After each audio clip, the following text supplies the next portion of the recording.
Carissime amiche, carissimi amici, innanzitutto vi voglio augurare di tutto cuore un sereno nuovo anno. Siamo entrati nel 2022, ci siamo lasciati alle spalle le feste, sono sicuro che le avete passate in modo piacevole. Noi quindi dobbiamo riprendere il nostro cammino attraverso le stanze della Penteller Museum.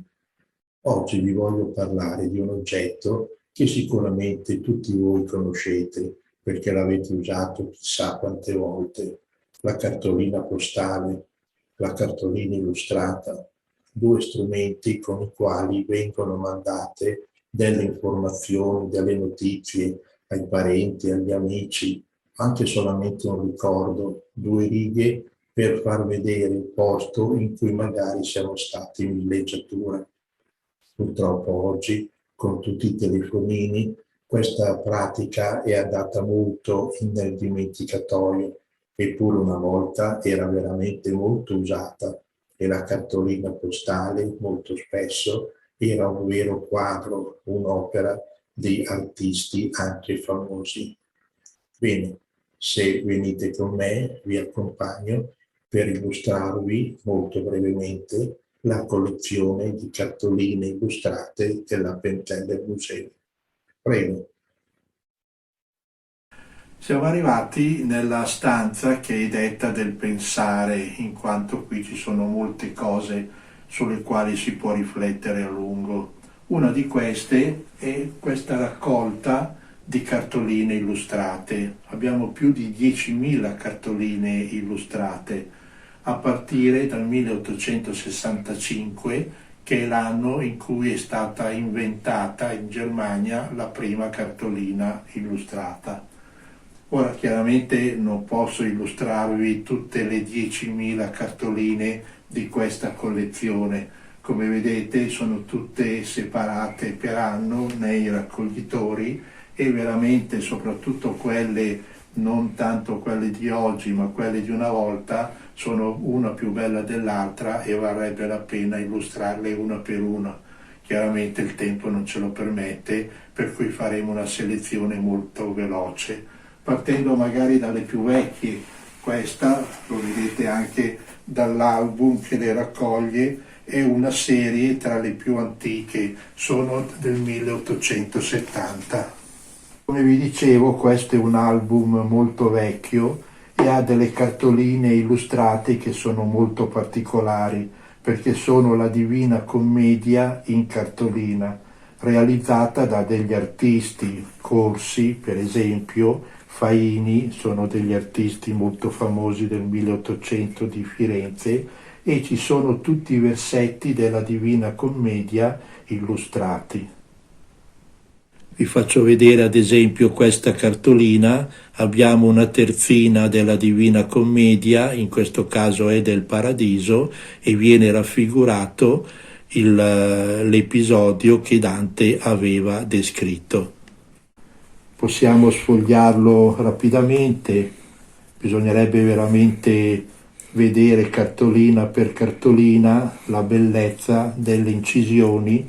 Pensiamo che sono cose che hanno ormai più di 150 anni, eppure sono ancora in perfetto stato di conservazione proprio per la grande qualità della carta che veniva utilizzata. Ma mettiamo via Dante Alighieri e passiamo velocemente ad altro. Vediamo adesso per esempio il raccoglitore delle cartoline illustrate del 1901.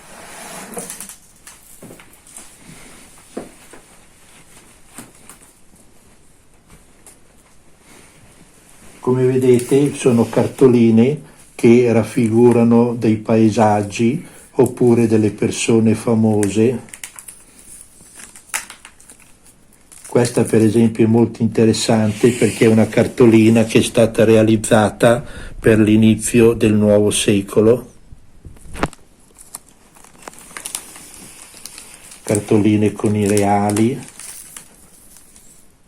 La cartolina illustrata era molto importante perché non è che allora si viaggiasse molto, soprattutto per le persone che non avevano molto denari, e quindi era un mezzo per poter far conoscere le località anche se uno non poteva viaggiare e non poteva spostarsi. Io volevo far vedere una serie di cartoline molto interessanti.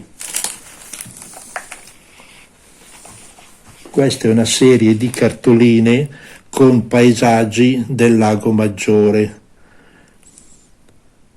Hanno tutti dei motivi floreali e abbiamo appunto questi paesaggi, Pallanza, Stresa, Intra, Baveno.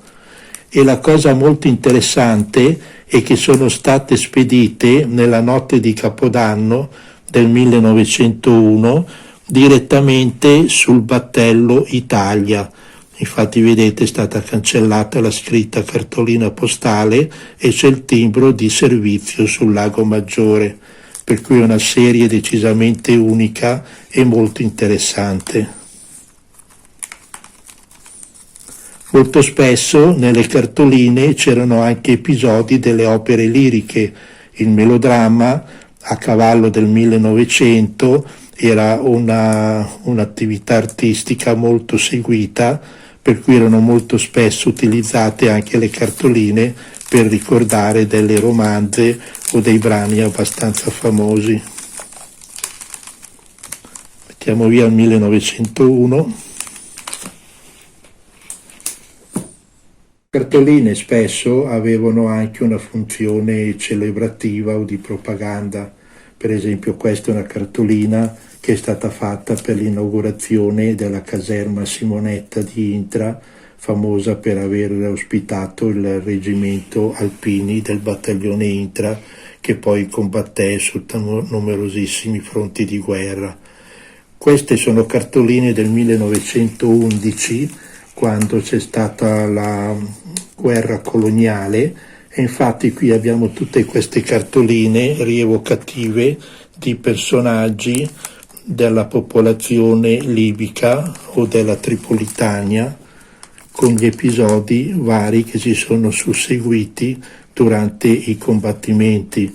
Addirittura c'è tutta una lunga serie in cui appunto vengono riprodotti i vari paesaggi tipici della Libia, con vari episodi che si sono succeduti durante la guerra coloniale. Andiamo adesso avanti di qualche anno, andiamo al 1915, siamo all'inizio della Prima Guerra Mondiale e quindi le cartoline chiaramente riflettono la situazione. Molto spesso è presente la Croce Rossa, che stava nascendo proprio in quegli anni, e viene enfatizzato il ruolo delle crocerossine nell'aiutare e ad assistere i feriti. Non mancano chiaramente gli episodi bellici che rievocano delle battaglie. Proprio queste cartoline venivano fatte apposta per poter sostenere il morale della popolazione ed evitare che i soldati si trovassero senza avere un appoggio alle spalle.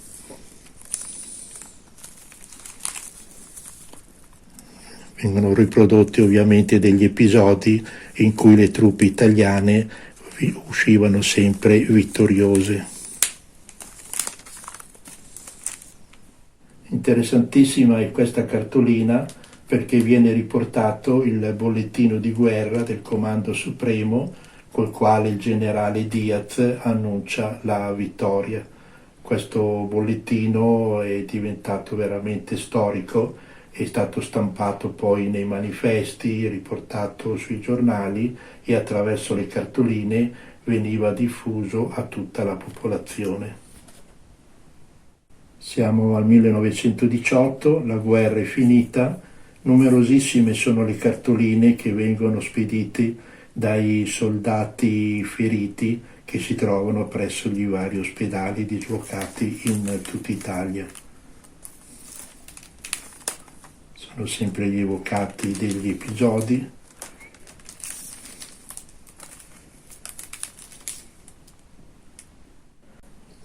Siamo passati al 1921 E molti di voi sicuramente ricorderanno che l'anno scorso, a novembre, è stato celebrato il centenario della traslazione del Milite Ignoto all'Altare della Patria di Roma. Questa è la cartolina che era stata realizzata proprio per ricordare questo episodio, e si vede la bara di legno grezzo nel quale il Milite Ignoto è stato deposto e portato poi a Roma. Questa che ora vi voglio far vedere è una cartolina molto interessante, perché è una cartolina illustrata che è stata spedita dall'ufficio postale più meridionale del mondo, dalla fine del mondo, fin del mondo. È un ufficio postale piccolissimo che è addirittura sul canale che separa l'Oceano Atlantico dall'Oceano Pacifico, e in questo ufficio postale vengono appunto vendute queste cartoline con delle affrancature speciali e questi timbri che testimoniano proprio da dove vengono spedite. Fin del mondo, qui finisce il mondo. Ancora prima della cartolina illustrata era nata la cartolina postale, che serviva per poter fare delle comunicazioni in maniera più economica che non con la lettera. C'era poco spazio per scrivere, infatti sul fronte c'era lo spazio solamente per scrivere l'indirizzo, mentre invece sul retro venivano scritte le comunicazioni. Spesso però c'era molto da scrivere, allora addirittura veniva scritto a 90 gradi, prima in un senso, dopodiché nell'altro. Siccome a scuola si insegnava la calligrafia, si riusciva a leggerle perfettamente, in quanto il carattere che veniva utilizzato era sempre lo stesso. Care amiche e cari amici, abbiamo concluso questa rassegna molto rapida tra le più di 10.000 cartoline dell'Appenzeller Museum, e vi voglio far salutare da un lontanissimo 1897 da questa graziosa fanciulla che assiste a una regata sul Lago Maggiore a Pallanza. Sorridente vi augura un felice nuovo anno.